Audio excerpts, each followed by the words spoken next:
History often paints kings and queens as powerful, glamorous figures who lived lives beyond imagination. They wore glittering crowns, walked through halls of marble, and commanded armies at will. But what history books often leave out is the hidden cost of all this power. The quiet, horrific suffering caused by centuries of inbreeding within royal families. To truly understand the tragedy of the princess born with two faces, we must first look at the world she was born into. A world where royal bloodlines mattered more than human life itself. For centuries, European dynasties believed that their strength came from keeping their bloodlines pure. Kings and queens would marry their cousins, uncles would wed nieces, and in some cases, brothers would even take sisters as wives. To outsiders, it seemed unthinkable, even unnatural. But to royalty, this practice was considered a safeguard, a way to keep the throne unchallenged and wealth from slipping into rival hands. This obsession created dynasties that were locked in cages of their own making. Marriages were not about love or even partnership, but about power and politics. Princes were betrothed as children to their cousins in faraway lands, and princesses were often forced into unions with men twice their age, simply to secure an alliance. Every wedding was a chess move, and every child born from these marriages was expected to be both a pawn and a weapon. But there was a terrible flaw in this strategy. Inbreeding does not strengthen bloodlines, it weakens them. Over generations, it introduces genetic defects, illnesses, and deformities that become more and more severe with each new union. The very tactic meant to protect dynasties often ended up destroying them from within. Take the Spanish Habsburgs, for example, one of the most infamous dynasties in history. Obsessed with preserving their royal purity, they married so closely that eventually their family tree looked less like a mighty oak and more like a twisted, withered branch. King Charles II of Spain is perhaps the most famous victim. Known as El Hechizado, or the Bewitched, Charles was born with grotesque deformities. His jaw was so enlarged that he could not chew food properly, and he drooled constantly. He was unable to walk or speak until much later than most children, and his intelligence was so limited that courtiers whispered he was more like a child than a king. By the time of his death, Charles was sterile, mentally unstable, and physically broken. He became the last of his line, the dynasty collapsing with him. But the Habsburgs were not alone. Across Europe, similar tragedies unfolded. Hemophilia, a bleeding disorder that prevented blood from clotting, ravaged the royal houses of Russia, Germany, and Britain. It spread like a curse, passed from one generation to the next, crippling young princes who were meant to inherit kingdoms. Some bled to death from minor cuts. Others lived their short lives in constant pain, all because their parents had been forced into marriages that should never have taken place. To the public, these deformities and illnesses were often explained away as signs of divine punishment, witchcraft, or curses. But in truth, they were the result of human greed and arrogance. The royals had gambled with their children's lives, and the children always paid the price. And within this backdrop of secrecy, suffering, and superstition, stories like that of the princess with two faces were born. Her condition, what we now call deprosopus, a rare and shocking congenital disorder, was almost certainly a direct result of centuries of inbreeding. She was not simply a child with a rare deformity. She was the living, breathing proof that royal bloodlines had gone too far, that the quest for purity had created monsters, not heirs. Imagine the horror in the royal court at the moment of her birth. Instead of rejoicing, whispers of fear and disgust would have spread instantly. To the courtiers, she was not just a baby, she was an omen, a warning from God, a punishment for sins, or perhaps even a sign that the dynasty was doomed to fall. Such children were rarely allowed to live openly. Some were hidden away in monasteries, others locked in remote castles, and in the darkest cases, quietly killed so that no one beyond the palace walls would ever know. But even if her family tried to bury the truth, the story of this princess survived in fragments, enough for us to piece together a horrifying image of what life must have been like. She was a victim of a system that valued crowns over children, alliances over love, and appearances over humanity. Royalty may have believed their blood made them superior, but in reality, their obsession only created suffering, pain, and horrors that even they could not escape. The princess with two faces was not a freak of nature. She was the inevitable outcome of centuries of human arrogance and greed, and her tragic story is only the beginning of a history darker than most can imagine. The story of the princess with two faces begins not in joy, but in dread. In every royal court, the birth of a child was supposed to be a moment of triumph, the celebration of an heir who would secure a dynasty's future. Nobles would gather in the palace halls, priests would bless the newborn, and bells would ring across the city announcing that the bloodline of kings remained strong. But when this princess came into the world, silence replaced celebration. Instead of the perfect infant her family expected, they were confronted with a sight so shocking that many believed it was not human at all. The child bore not one face, but two, a second visage fused to the first, distorted yet eerily complete. Her cries echoed through the chamber, but courtiers whispered that it sounded as though two voices spoke at once. To a medieval world steeped in superstition, this was no ordinary deformity. It was an omen of doom. The physicians present would have been powerless to explain it. Today, we know her condition as diprosopus, an extremely rare congenital disorder in which parts, or even the entire face, duplicate. But in her time, science did not exist to explain such horrors. Instead, people turned to religion, fear, and myth. Some whispered she was a demon, born as punishment for her family's sins. Others muttered she was proof of witchcraft, perhaps the result of a curse cast upon the royal bloodline. And her family? They would have seen something even more terrifying. This child was not just a daughter. She was a living, breathing reminder of the dangers of their centuries of inbreeding. Her very existence threatened the image of perfection that royal dynasties fought to maintain. To admit she lived was to admit weakness, corruption, and the slow decay of their throne. The chamber where she was born would have been thrown into chaos. The queen, exhausted and bleeding, perhaps turned her face away, unable to look. The midwives, horrified, may have begged for the baby to be baptized immediately, fearing she would die before morning. The king and his advisors would have gathered in whispers, arguing over what must be done. Should they let her live? Should they hide her? Or should they quietly end her life before anyone outside the palace walls discovered the truth? In that single moment, the princess's fate was sealed. Unlike celebrated royal children, she would never be paraded before the court, never be painted by artists, never have her name etched proudly into family trees. Instead, she was hidden away, erased almost as soon as she had drawn her first breath. Imagine the loneliness of her childhood. Locked away in a secluded chamber or remote castle, she would never know the laughter of other children, never hear the music of festivals, never see the adoration that princes and princesses were born into. Servants may have cared for her in silence, feeding her and clothing her, but always with fear in their eyes. To them she was a cursed being, half princess, half monster. But though she was hidden, she was not forgotten by those who had seen her. Whispers spread through the palace, then across the kingdom. Stories of a child born with two faces began to circulate in secret. Some said she was born smiling and crying at the same time. Others claimed her second face never slept, its eyes always open, watching. The legend grew, fueled by superstition and fear, until she became less a child and more a dark fable, a warning of what happens when royal bloodlines are pushed beyond the limits of nature. For the dynasty, she was a burden they could not acknowledge. Her existence was proof that their desperate grip on power had gone too far.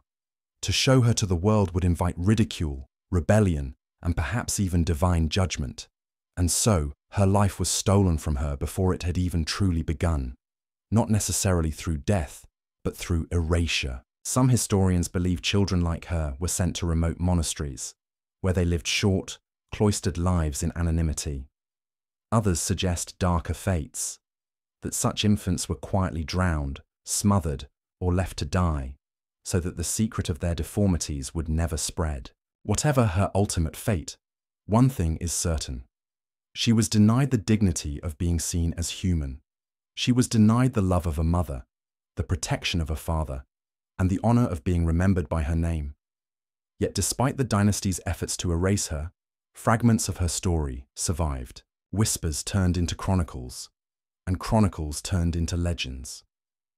And as her tale passed down through the centuries, she transformed into more than just a princess. She became a symbol of how obsession with purity can create monsters, not miracles. A symbol of how power, when pursued at any cost, often destroys the very legacy it seeks to preserve. The birth of the princess with two faces was not just the tragedy. For most royal children, life in a palace was a spectacle. From the moment of their birth, they were celebrated as symbols of continuity, dressed in jewels and silk, and paraded before courtiers who bowed and praised them as the future of the realm. Their portraits were painted by the finest artists, their names sung by poets, their steps watched with pride by entire nations. But for the princess with two faces, life could not have been more different. From the moment she drew her first breath, she was not a source of pride, but of shame, a secret to be hidden away, a reminder of the dynasty's decay. Instead of living under the bright light of royal glory, she was cast into the shadows, where her very existence became a forbidden subject. Hidden away in a secluded wing of the palace, or perhaps sent to a remote estate, she lived a life apart. Servants assigned to her would have been chosen carefully, discreet, loyal, and bound by fear more than affection. These attendants may have cared for her physical needs, feeding her, clothing her, ensuring she did not fall ill. But few would have dared to treat her as a true princess. To them, she was a living curse. They whispered that to look too. Long at her was to invite misfortune. They performed their duties quickly, silently, never lingering, never meeting her gaze. Imagine the loneliness of such an existence. Other royal children spent their days learning languages, music, and diplomacy. She, by contrast, would have known silence, isolation, and the cold stare of guards at her chamber door. No tutors, no laughter of playmates, no celebration of birthdays. She was a royal in name only, stripped of the very privileges that defined her birthright. Yet despite her isolation, she could not escape the cruelty of rumor. Courtiers and servants who glimpsed her spoke in hushed tones, describing her second face in grotesque detail. Some claimed it moved on its own, its lips twisting into strange expressions. Others swore it whispered at night, mumbling secrets, in a voice that wasn't hers. These tales may have been exaggerated, but in a superstitious age, exaggeration mattered more than truth. Each rumor transformed her further into a figure of horror, less a child, more a legend of dread. Her family's shame only deepened her suffering. For royal dynasties, appearances were everything. Kings were meant to embody divine favor, queens the beauty and fertility of the realm. To admit they had produced a child so visibly deformed would invite scorn, rebellion, and accusations of God's wrath. And so, the princess was treated as though she had never existed at all. No portraits were commissioned, no records kept of her life. She was a ghost living among the living, erased even as she breathed. And yet, she endured. In her solitude, she may have found small comforts. A nursemaid who showed quiet kindness, a book left behind by mistake, or the fleeting warmth of sunlight through a narrow window. But these were fragments, scraps of humanity given to someone who should have been embraced as royalty. The psychological toll must have been immense. Children crave recognition, touch, and affection. Denied these, they wither not only in body, but in spirit. Did she ever wonder why she was hidden? Did she long for the voices of siblings, the laughter of courtiers, the love of parents who had turned their faces away? We may never know. What we can be certain of is that the cruelty of her isolation was as much a punishment as the deformity she bore. Her very existence became a mirror, not of her own fault, but of her family's arrogance. Each day she lived was a reminder of what centuries of inbreeding had created. And so, Her life in the shadows was not simply to protect her from the world, it was to protect the world from her. But secrets have a way of escaping their chains. Rumors of the cursed princess spread beyond palace walls, whispered by servants, carried by travelers, and twisted by storytellers. Across the kingdom, she became the subject of fearful gossip. Some said she was a demon, others a witch. Mothers frightened their children into obedience by warning them that the two-faced princess would come for them in the night. She became legend even before she was grown. In truth, her life was not that of a monster, but of a victim. A child imprisoned not for crimes, but for being born.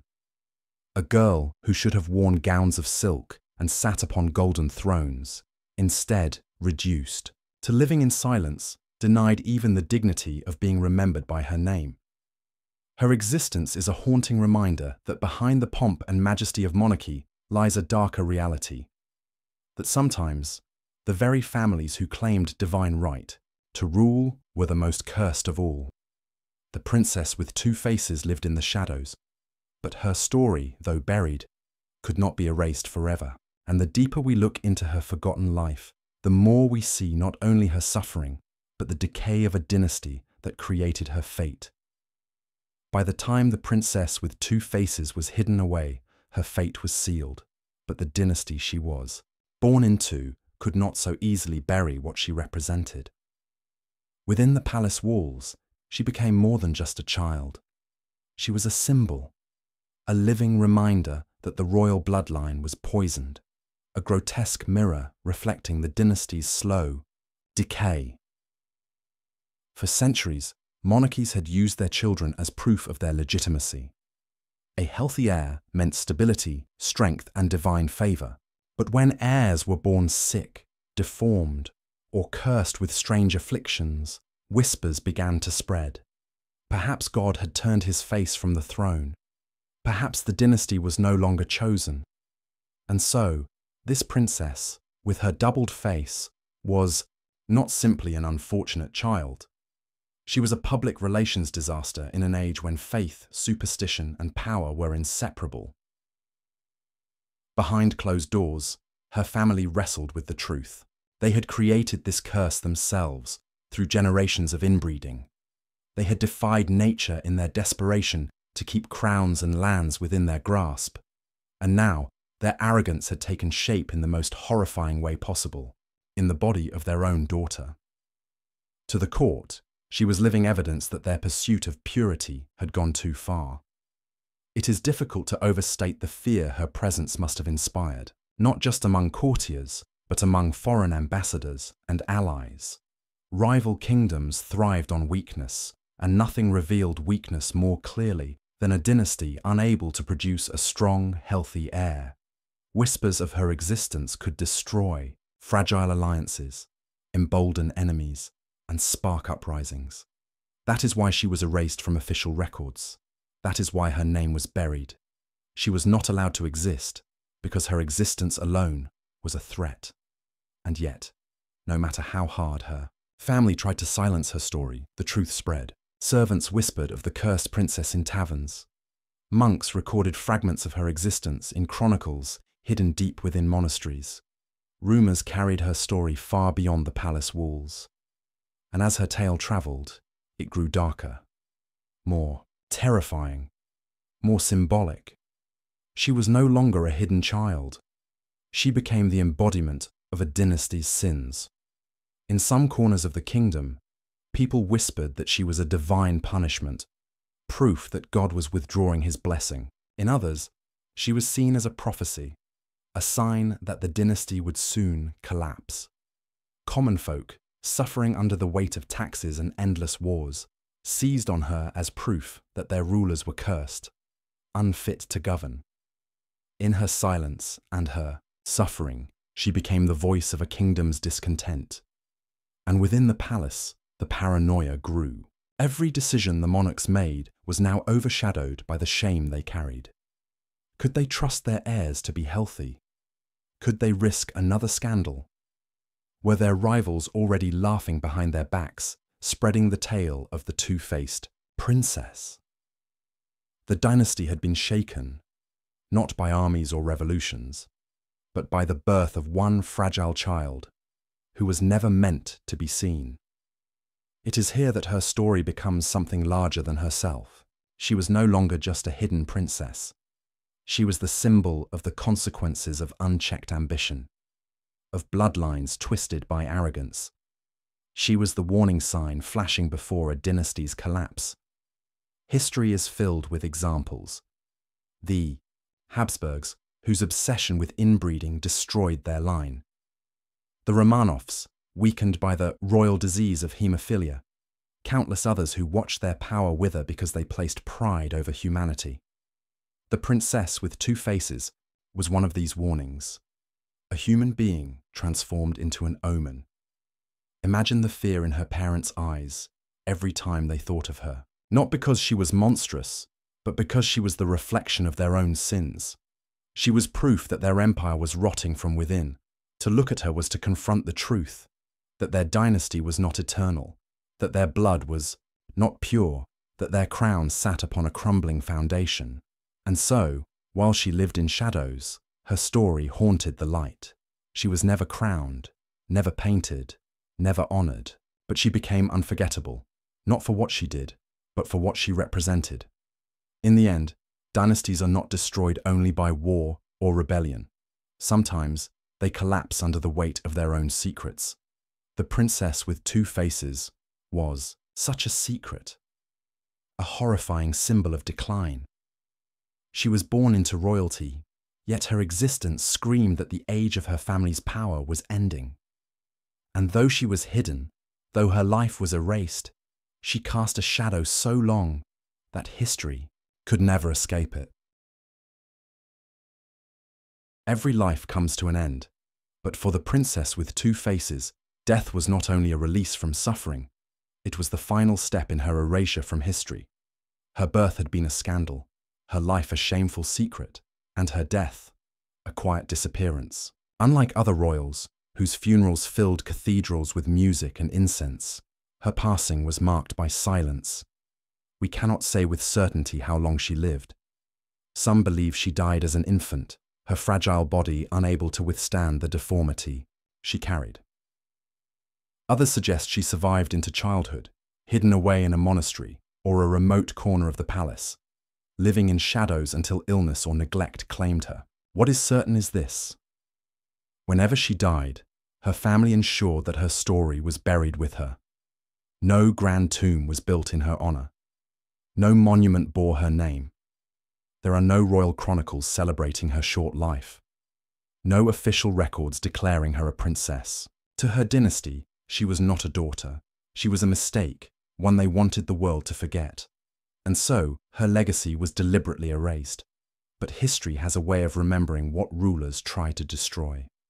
Whispers of her existence survived, in hushed tales, in strange notes hidden in church records, in fragments passed down by those who dared to speak the unspeakable. She lived on not as a celebrated royal, but as a legend, a ghost haunting the dynasty that tried to deny her. Her death was more than the end of one life. It was the closing chapter of a warning. To those who came after, her story revealed the terrible price of greed, arrogance, and the obsession with purity. She was not the only royal child to suffer such a fate. Across Europe, countless heirs were born broken by inbreeding, hidden away, and silenced before their voices could be heard. But her story stands out because it is so shocking, so symbolic. Two faces, one body. The perfect metaphor for a dynasty that pretended to be strong while it was rotting inside. We can imagine her final moments. Perhaps she died quietly, in the arms of the one servant brave enough to show her kindness. Perhaps she died alone, behind locked doors, her cries ignored. However it happened, the court would have seized the opportunity to bury not only her body, but her memory. Priests may have been called to perform last rites, but even in prayer, her name was likely hidden. For a royal family obsessed with appearance, her death was a chance to pretend she had never been born, and yet they could not fully succeed. because stories are harder to kill than people. Over time, her tale grew into something larger than the girl herself. She became a symbol in whispers, a cursed child whose existence foretold the decline of her dynasty. For common people, she was proof that God's justice would always reveal itself, no matter how powerful the crown.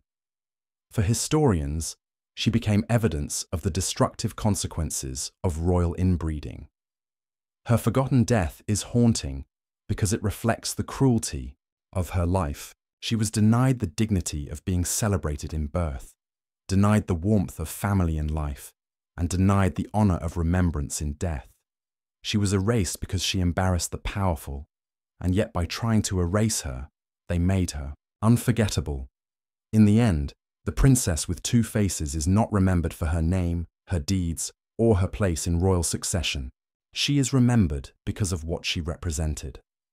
The moment when royal arrogance finally turned inward, when a dynasty's obsession with power destroyed the very children it was meant to protect. Her legacy lives not in monuments or portraits, but in the cautionary tale her life became. She was the living embodiment of a dynasty's sins, and her death was the final proof that no crown, no throne, and no kingdom is immune to collapse when greed and pride rule over compassion and humanity. The princess with two faces died in shadows, but in death, she became eternal. The story of the princess with two faces is not just the tragedy of a single child. It is the tragedy of an entire dynasty. A family so consumed with power, so obsessed with keeping their bloodlines pure, that they condemned their children to suffer. Her birth was a scandal, her life a secret, and her death an erasure. And yet, even in silence, she speaks louder than any royal decree. She reminds us that behind every crown lies a cost, and behind every throne lies a shadow. History has always tried to bury stories like hers, to erase them as if they never existed. But the truth has a way of surviving. And when we uncover these forgotten lives, we see not just the mistakes of the past, but the warnings they carry for the future. Power without compassion destroys itself. Pride without limits breeds ruin. And those who silence their weakest voices often leave behind the loudest ghosts. The princess with two faces lived in shadows, but her story cannot be hidden forever. She is a reminder that history is not made only by kings who conquer or queens who rule, but also by the forgotten children who suffered in silence. And perhaps in remembering her, we give her the dignity she was denied in life. If this story moved you, make sure to like this video, share it with others who love hidden history, and subscribe for more forgotten tales from the dark side of royalty. And tell me in the comments, what do you think her life reveals about the true cost of being royal?